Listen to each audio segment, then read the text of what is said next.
Hello everyone and welcome. I am here with my dear brother Aleider, voice alchemist, storyteller, song carrier, and sweat lodge facilitator. And today we're going to learn all about what is a sweat lodge, the benefits of entering a sweat lodge, Aleider's initiation and his story into how he stepped into this path, the magic of voice alchemy and using your voice and how that supports sweat lodges, and all the good juicy stuff.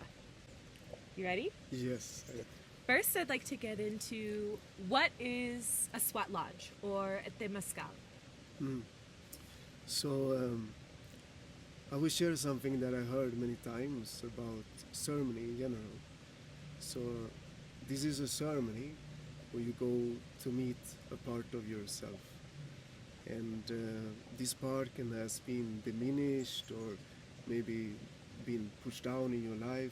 And the sweat lodge is a good way for us to reconnect with that side in us. The sweat lodge date with yourself, this ceremony date with yourself, takes place in a construction of wood with blankets on top. And in the Mayan tradition, it's more known as the clay construction. But the symbol of the lodge is the womb, the womb of not your mother, not my mother, but the universal mother. And in the womb we have the opportunity to go through a symbolic death and rebirth process. In my lodges I use the tradition of the medicine wheel from the Lakota, white buffalo woman, and we work with this medicine wheel with prayers, elements, honoring the ancestors of this tradition. And the nature is a big part of this, coming back to your physical form and body. So in the ceremony we bring in hot rocks like the stones, they are referred to as the elders, Abuelos and Abuelas, and the stones are the medicine, because I am pouring water on top of the stones during the ceremony, which create hot steam. And the steam is really good to help us go through the purification of our bodies, mental, emotional, spiritual stuff that we want to get rid of. And also to invite new things, to pray really from a deep connection in ourselves with nature for the new dream that we want to manifest in our life.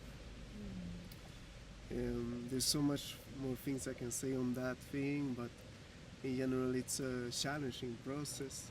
It's nothing like a sauna where you are allowed to walk out and in all the time. It's more a sacrifice where you sacrifice your comfort for sitting on the ground for 4 rounds together and praying and sweating together. That's so beautiful.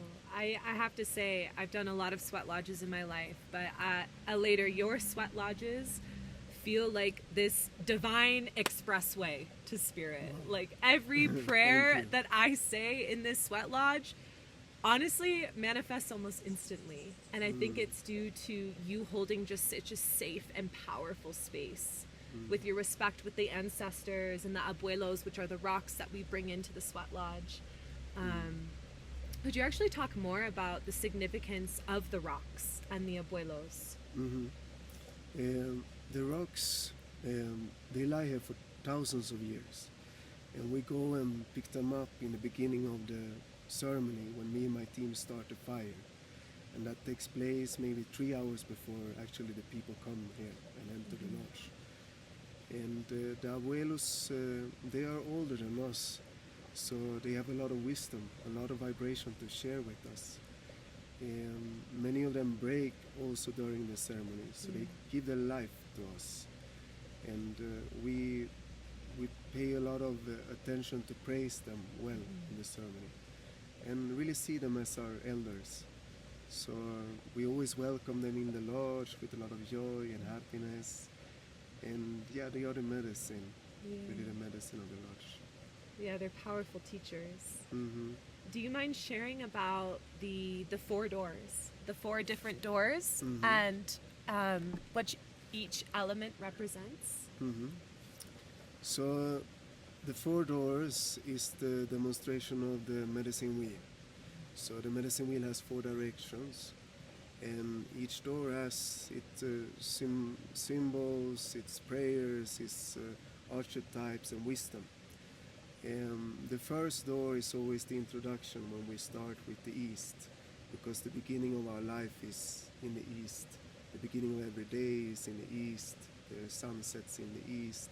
So there is where we put our mind and focus our intention, the prayer, what we want to work on. This is also a medicine that is known as the wolf medicine, where we learn how to live in a community, in a pack, in a family, with humility. Humbleness is the big theme of the first door. The second door is more where we go deeper into the water element. Water element is more about connecting with our emotions, deep emotions inside of us. So this door sets the depths of the ceremony. And in that door we use prayer, because prayer, as I know, is a good way to release water, to make water flow as it's natural to flow always. So in this door, many people experience this door as the most potent and strong and powerful. And I love this door because, as I say, it sets a depth to the ceremony.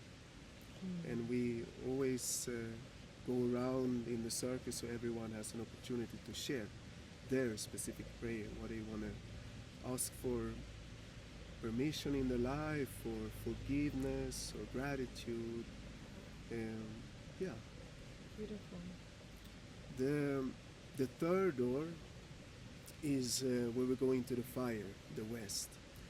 And the fire is very strong medicine. It's the strongest door, always the most intense, in a way that the temperature is really high. This is good to cleanse our bodies and also energetic body. And it's a teaching about respect, about surrender, really surrender to the heat, surrender to the place, and Pachamama, Mother Earth also. The third door, the fourth door, the last door, that is where we go through the last death, also representing our birth, because after the last door we go outside. So this door is a song of praise or prayer to Pachamama, to Mother Earth, of gratitude. So there we celebrate a lot. Yeah.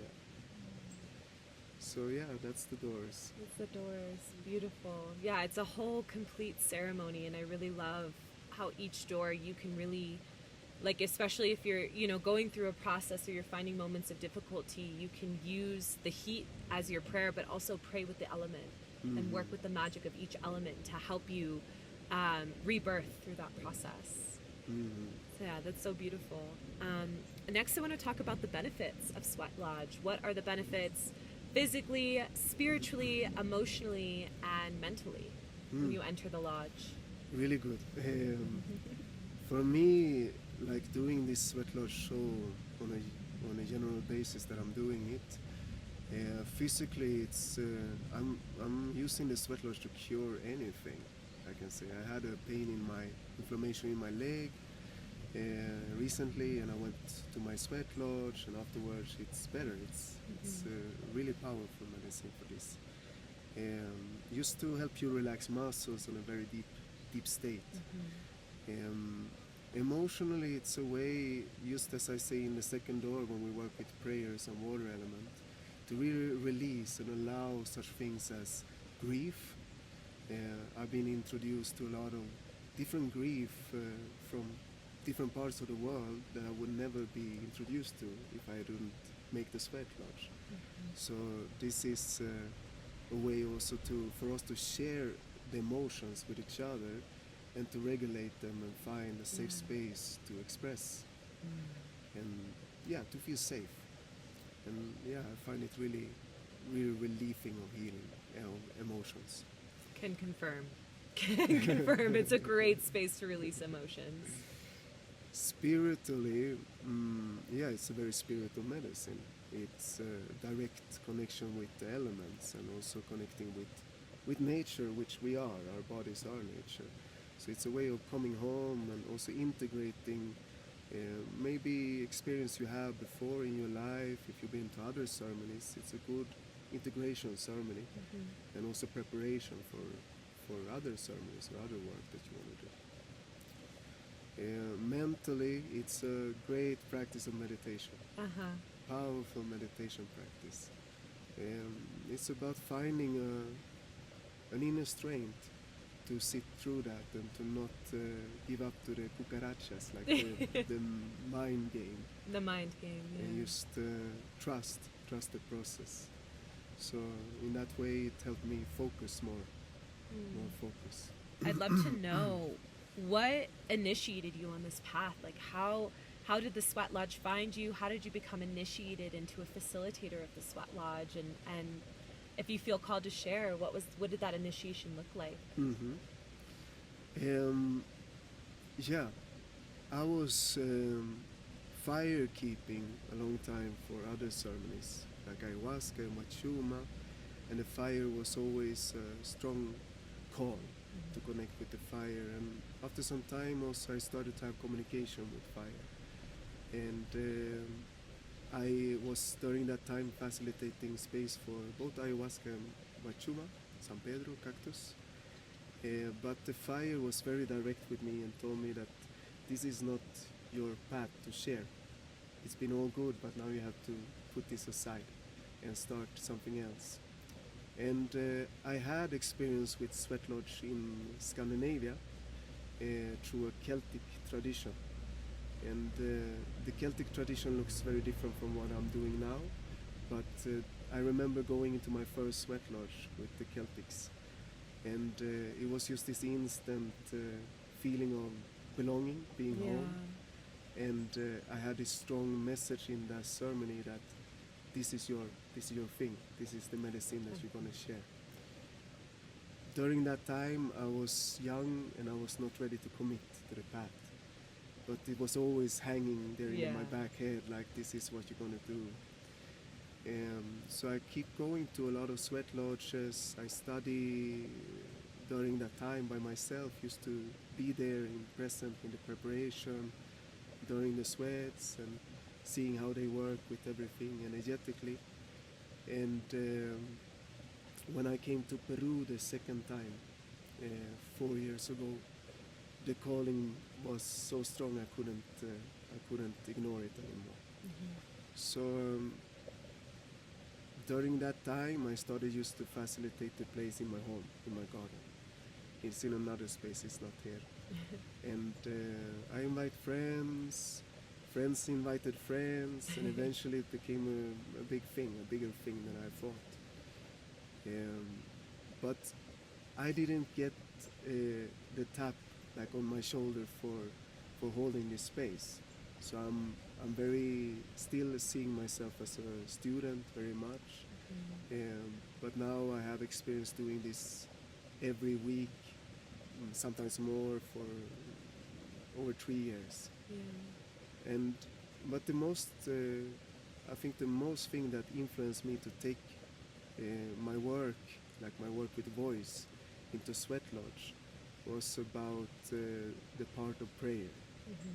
Because I discovered prayer during my work with other ceremony, and then I realized how powerful and how essential the prayer is in a Sweat Lodge. So it became very natural for me to take that next step into the lodge and start serving it. And yes, I had many years of facilitating space with voice. It was not such a big thing for me to take that step of facilitating another ceremony. Wow. Yeah. And you also offer, Aleider offers in-person and online voice alchemy classes. And from what I hear, it's a very shamanic, activating, medicinal space for you to really harness the power of your voice and the power of your prayer. Could you share more about that? I see now I see the voice as a holistic work, a somatic work. So it's not so much about learning how to sing well or to sing perfect pitches. my service in the voice has grown more to supporting people's authentic expression Yes. and breaking blockages, go through shame or guilt around their voice or insecurity, and find more love, use more love about their voice. And the more that I'm doing this, the more I realize that it's not so much about the voice anymore. It's just the method I use. Yeah, that's in general what we do. Yeah, beautiful. And you are a trained musician, yes? You used to, yeah, could you share more about that? I'm just also personally curious about your story and what that life has looked like for you. Yeah, like I started playing music on the street, and that was when I was 21 or something, a long time ago. And that journey went to become a over 10-year journey, playing on the street in all parts of the world. And that part of my life taught me a lot about also manifestation with our voice, how to project, and the art and skill of mastering your voice, that instrument. I also had bands, like I had a reggae band, I was on the reggae stage in Amazing. Sweden, and it was also a beautiful time in my life. But coming in more into ceremony work, I couldn't go back to my own life as a performance artist in the same way. So I have to say goodbye to that, which was a big step in my life. Yeah. But it benefited me a lot because I could focus more on what I really wanted to do with my voice. Because as a performance artist, I was feeling myself in a box a lot. Yeah. And then breaking that box was a great release and freedom for me, and developed me a lot in my journey. I still enjoy doing performances, doing cacao ceremony when I have time, and but now it's more just concentrated into my work with the sweat and voice embodiment. Beautiful. And thank you so much for providing this incredible space for people to activate their voices. My pleasure. Yeah, and always a part of Aleider Sweats, there's always a collective time of prayer where we all get to speak our prayers out loud. And I find it to be one of the most powerful and potent parts of ceremony. Again, Aleider he's my sweat lodge guy. I've done a lot of sweat lodges. There's a few facilitators here in the Sacred Valley, but Aleider comes just from my heart, so highly recommended because of his integrity with this work and the power of the space that he holds, and just this beautiful sacred masculine container he creates for you to really go within the depths of yourself and experience this beautiful rebirth that is the sweat lodge, that is going into the womb of the mother. And I always feel incredible afterwards. So thank you so much for taking the time to share more about your story and your initiation and the magic of sweat lodge. Before we close, is there anything else you'd like to share with everyone today? Something that you mentioned earlier was you asked me about the voice practice in the lodge. Oh, yes. And I just want to share that because it's an important part. What I'm doing in the lodge with my voice is sharing stories, sharing wisdom, sharing the different prayers from various traditions. And I used to say this to people, that sometimes it's not about what I'm speaking about or what songs we are singing. It's the energetic work we are doing. Like we are creating and stimulating a small vibrational universe where I use stories and songs to guide us to places inside of ourselves that we already know, but it's good to reconnect with and creates a good space for us to work with healing ourselves and remembering ourselves. Beautiful. Yeah, I love what you said about it's not about the words, it's about the frequency and the energy and the conviction that's supporting the voice to be shared. Mm. Beautiful. Thank you again so Thank much for you, sharing. Sydney. I'm Thank you so so grateful